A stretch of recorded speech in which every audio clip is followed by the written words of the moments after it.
Joining me now is economist Dr. Nataliya Ilyushina. Now, last week we had a number of Australian businesses, including some in the media, who were rocked by a report from the Workplace Gender Equality Agency looking into the gender pay gap rates at some of the nation's top employers.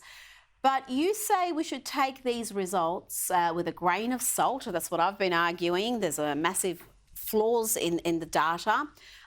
Sky News, by the way, was the only media outlet where there was no gender wage gap. In fact, women were paid a little bit more than the men, so the only one. But tell me why you say this data is flawed. Look, Rita, there was lots of discussion about the pay gap of the report, but not much attention was on the gender. And I'm, as an economist, I collect data myself, and recently there was a massive revolution, I'd say evolution, of how we measure gender. So it's no longer, the answer options are no longer men and women or male, female, but there's male, female, other. And with the growing acceptance of fluidity of how we identify, I don't even know what's the gender pay gap, the gap between who and who.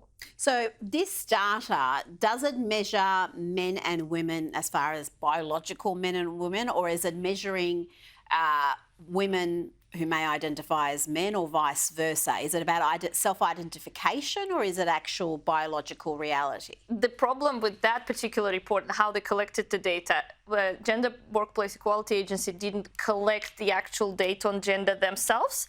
They used what companies reported their employees are. And there's absolutely no consistency. They can be, in some companies, they might have 10 answer options to the gender question. In others, they could be just male, female. And another dimension to that is usually this sort of data on employees is collected at the point when you are being hired. So you report, I'm a woman, or I'm a man, or whatever else options are there. And that answer is now impacted a lot by the length of the employment. So with the example of Qantas, and that's what I'm worried about is happening, is this data, their gender data would have been collected for many employees many, many years ago. Because we know when Qantas people do work long time, they're quite loyal, especially the flight attendants. As opposed to newly established companies, it could be somebody who reported their gender last year, and they could identify as women being biological men and vice versa. But isn't the problem with the Qantas example that, yes, they have a massive gender wage gap, but you expect pilots to be earning more than flight attendants, and the flight attendants tend to be female and the pilots tend to be male. Now, you can look at the reasons behind that, but again, that's just a reality. So what's the...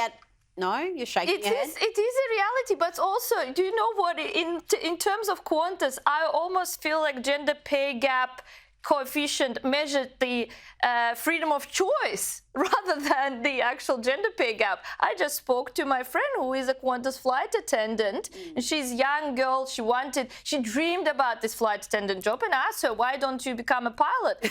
And she looked at me and she said, no way, I want to have a family, and it's huge responsibility that I do not want to take. And the whole rhetoric in this conversation was, I do not want. Well, that's what I've long argued for in the most, what would you say, progressive countries, for want of a better word, in the countries where women have equal rights and are most empowered.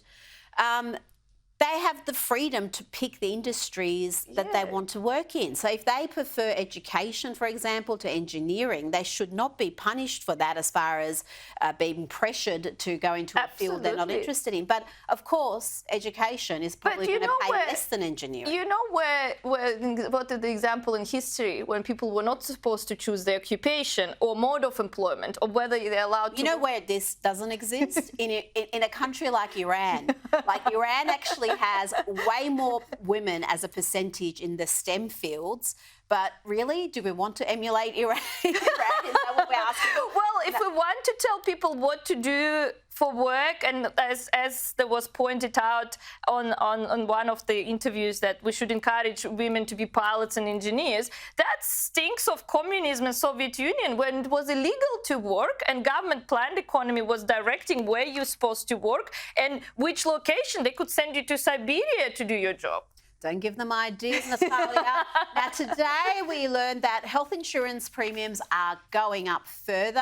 Almost 15 million private health insurance customers will experience an increase in their premiums from April 1.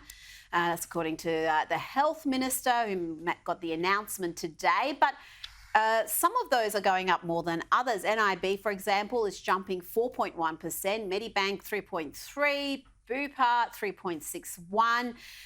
We've already got people dropping out of private health insurance, Nataliya, because they cannot afford it. We've had dozen interest rate increases. This isn't going to help matters. Yeah, you're exactly right. The private health insurance is one of the first thing people drop when the cost of living pressure is looming, because it falls under the discretionary expenses. That's something you can live without.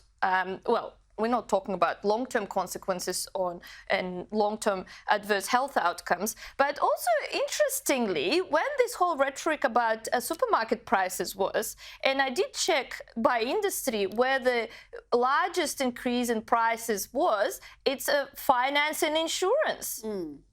Absolutely. And it's not a small amount. It's not like a carton of eggs going up 5%. It is significant. And I don't understand why.